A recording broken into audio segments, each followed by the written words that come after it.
Hey there everybody, my name is Kate. Welcome to my channel, Trinergy Awakens Naturally. Today I am at Paint Mines, the Paint Mines Interpretive Park in Callahan, Colorado. Callahan in Colorado. And I was just given some information that might be really good, a good metaphor. It's definitely a great metaphor for me. I'm gonna swing around here and show you. Okay? That's the trail. This is the trail. Don't get sick. Sorry, I forget that spin thing. You see how it looked back there, and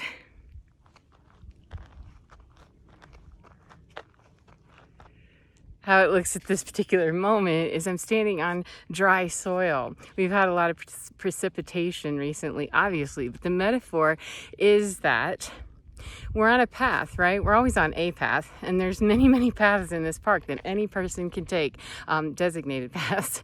And on those paths, we're going to come across struggle. We're going to have bad weather. We're going to have inclement things happen that kind of muck up our trail. Things are going to get in our way. There's going to be obstructions. There might be other people trying to be in our lane, you know what I mean? And what I got as I was coming up on this stuff, because this boogery, snotty, slippery, sliding kind of stuff up in here, I have on my boots, but I'm watching other people and they're scooting around, you know, in their Converse, which is a sin, but don't be doing your Converse like that. But they're slipping around because they don't have the appropriate gear, right? Well, no sweat on that, no shade on that, because I showed up here not really sure what I was going to be getting into either. I didn't realize it was going to be this muddy. It just so happens that I always wear my boots when I go hiking for orthopedic reasons.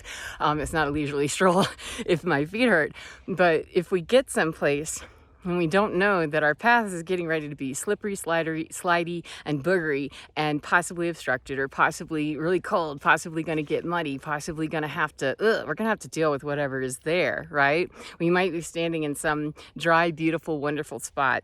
But if I want to go forward, that's a downhill. Now, how am I going to navigate that? I can take the path that other people have taken.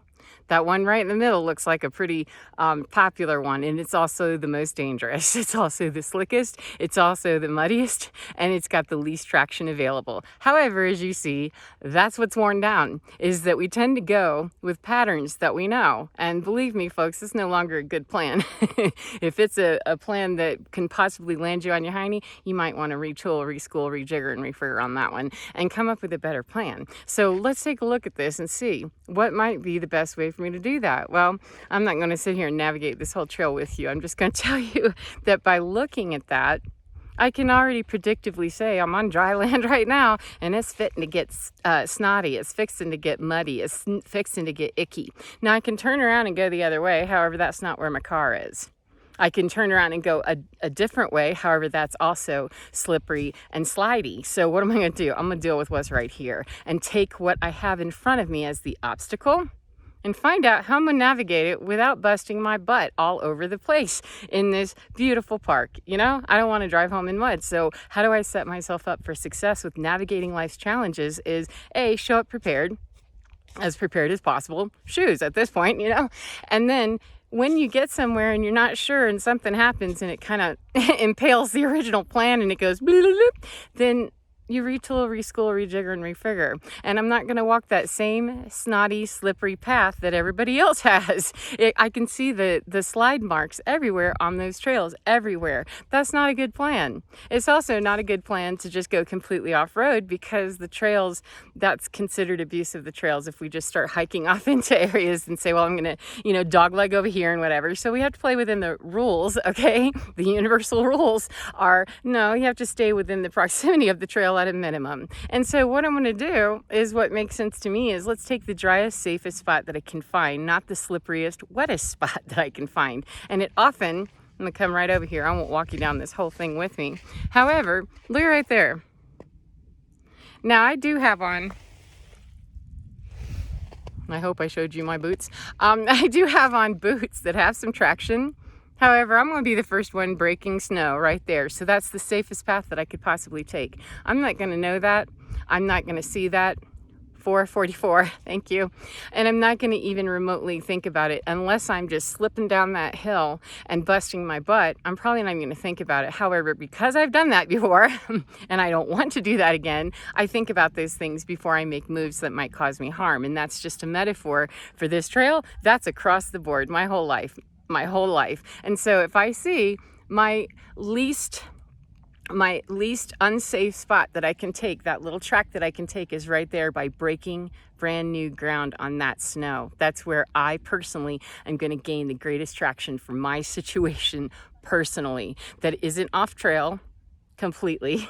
It's not. It's scooting the edge of it, and it's not putting myself in danger. It's not putting anyone else in danger, and it's not putting anyone out, including me, and it's not doing any damage anywhere. That's what looking at life with a very strategic approach is all about, is find the most strategic way that you can navigate the booger in your life, the snot, the stuff that just is harmful.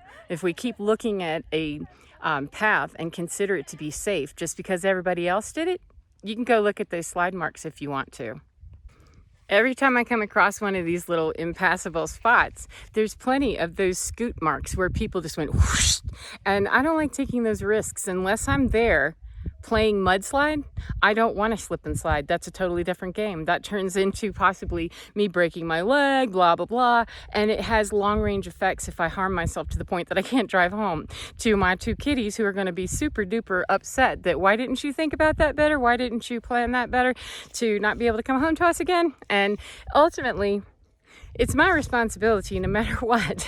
And I can follow the path that other people have taken. I certainly can. And I can also be strategic enough, brave enough, courageous enough, whatever level it takes, to scoot it up in a different direction. Now, I just went past that area where I broke the snow as I passed some people that were coming by. And there was zero complication, and they were kind of slipping a little bit as they were moving through. However, I noticed they didn't choose the slipperiest spot either. They chose not the fresh stuff, but there was also a gaggle of like 5 of them plus a very big dog. So they're trying to adhere to the rules. But if you just catch the metaphor of it is that we're all on a path. We're never going to not be on a path until we completely lose our bodies. And then the path beyond that is up for debate, but we live right now and we're on our journey. Every day, every way that we're doing it. There's no time that we're never on a journey because we're on a continuum. And someday that journey is going to come to an end. So we're all on that journey. Then we might as well make the best of that journey and use the tools that we're given, which is our logic, our reason, and a courageous spirit. Somewhere inside of us, if we're still alive, we have the courage to be here because this is a daunting time to be alive. So if we're still here, we're still choosing to be here on some level, whether we think we are or not. We are here because we choose to be here, and that's a courageous spot to stand in, especially now. And so I'm going to encourage you to grow your courage by setting yourself up for success. And when you have successful navigation of places where other people might have slipped and slide and did their thing, doesn't matter. If you navigate a slippery situation, no matter what anybody else has ever done before you, then pat yourself on the back for having the courage to face that slippery situation, look at it strategically, get out of the emotion of, well, I shouldn't have to. Okay, you want to get home, you want to feed your cats, or you want to sit up here and complain about the mud, or do you want to not enjoy the paint lines? I mean, there's always choices we can make, right? So it is very much fair that Mother Nature gets to cry and tear and shed some snow. She absolutely can. That's part of what we do here. Now, the unfair part would be if I really stood here and believed that I shouldn't have to accommodate the fact that circumstances are such that you're chasing odds down and down and down and down into the mud, the more that you battle against what those odds are. If I came in here with my sandals and, was all upset and everything, I mean, I have to be aware of where I am and be realistic about what my expectations are. However, I'm on my journey and it's my choice to go into any place I want to go. I could have very well driven right here and gotten to the first muddy blah and said, yeah, I'm not about it. Today I'm going to go. And yet something inside my spirit said, no, just keep on going, because it wasn't until I'd been walking for about 45 minutes and I went, oh, this is a great metaphor. 333 just passed. Let's start my video over again. So it's a great metaphor for life. It's going to get slippery. It's going to get slidey and icky and boogery and snotty and all kinds of stuff. It already has. And it's not a matter of avoiding all of those slippery, snotty things. We can't avoid them unless we want to live in some very bubbleized, boy in a bubble. Ugh, that's a very agoraphobic way to live. And I tried that. It's very, very shallow, small, and it's so unhappy. It was for me. I haven't found anybody that does, a very teeny tiny scared life that loves that. I haven't found one person yet. And I've done a lot of investigating in that area myself, and I'm telling you, it didn't work. So if we're going to have the courage to step outside of our fear, we have to know how to navigate what comes up in front of us. It isn't necessarily that I'm going to know how to do something instantaneously. I'm not going to know how to do calculus all of a sudden. However, I'm probably not going to be pressed up against the wall, with my life on the line, trying to figure out what a calculus equation might be or how to figure that out. I'm talking about life skills. Let's engage the stuff that Spirit gave to us, nature gave to us, your mom and dad, God, Jesus, Brahma, Allah, whoever gave 444. Synchronicities are here. Nature, spirit, everything is speaking to us constantly if we wish to hear. It's a matter of stop and observe that stuff and take it very seriously if you're interested in making drastic changes in your life. When I started noticing those things and started picking up the clues of, there's a better way to do this. You just keep banging your head on that same wall. You want to stand there and do that some more? Oh, no. Okay, well then concede defeat that's a terrible idea. Don't do that. And then not walk away feeling the shame and the of being called a bad dog by my own self. There's nobody else calling me a bad dog if I stood here and, tried to slip my way through this. There's nobody for me personally. However, there has been in the past, and I've been that person. Well, why did you do that?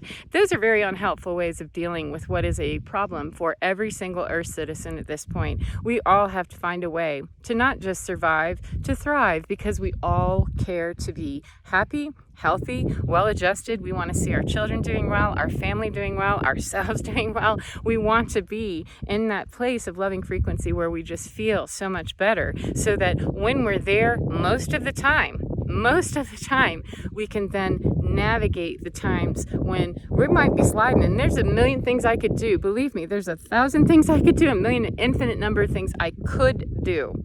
And I could still very well, before I ever make it to my car, fall on my butt before I make it to my car, even though I prepared. And that's where I could really go into some deep, but that's not, I make the best choices that I can based on the information that I have, assess that scene, look at it correctly, honestly, and with integrity, and then move forward without sliding one bit of my principles. I could have just gone off-road and skipped all of this stuff, but it's against the rules. And as an autistic person, that's something that I do know about the autistic community. I don't know about other people in general. I just know the autistic community. We're all about justice, man. I like for everything to be equal and fair. That's just the way I'm hardwired. Now, beyond that, every human being probably wants justice, I hope, in general, at least for themselves. And so for as long as we set ourselves up for success, and we make the choices that are really, really, really designed to be successful, and we're not just winging it and hope and a prayer, and Effie's going to have to talk to us about whether we're going to make it out. Boom! Thanks anyway. Those are odds those are very dangerous, and now's not the time to do that. We all want to be free. We all want to have emotional freedom, personal freedom, and the ability to move our energy any way that we can, and that is healthy, good, and not profitable in the sense of money, but is profitable, gaining material out here in the outer realm, out here in demonstration.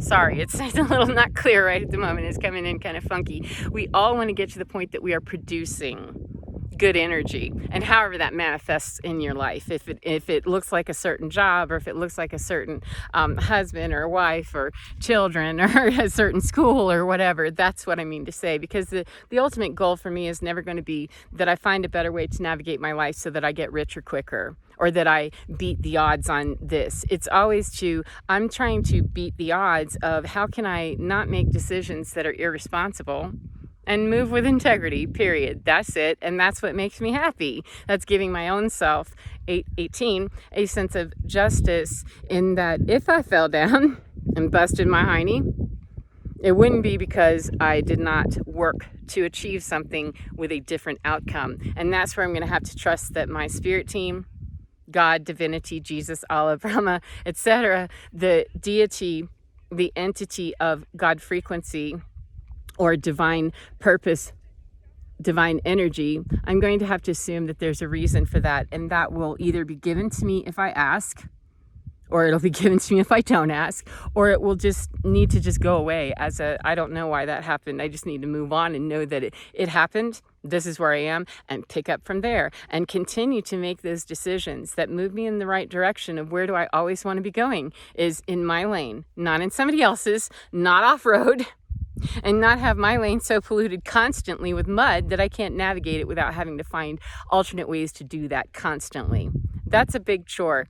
I'm older lady, I'm 54, and it's taken me a long time. It's taken me the last 4 years to figure out just how unplugged I was. Now, as a paramedic, I used to be a paramedic, and I was able to really kind of, read scenes and look and predictively say, but didn't have any understanding of how you're going to translate that into your world, do that and do that quickly so that you don't keep sliding down hills, getting lost somewhere in mud, and not living up to the responsibilities that are important to me. So I'm going to end it there. It's starting to get a little bit windy, and I have a ways to go before I can get back to my car, and a ways to go before I can get back to my apartment. So I appreciate you swinging by, spending some time with me today. I hope that was helpful in some way. And remember, you deserve, absolutely you deserve to be happy, to be well, and to be living abundantly, prosperously, and with the freedom to choose how you go up or down a hill, whether it's boogery or not. And may you pass those areas with safety and with confidence.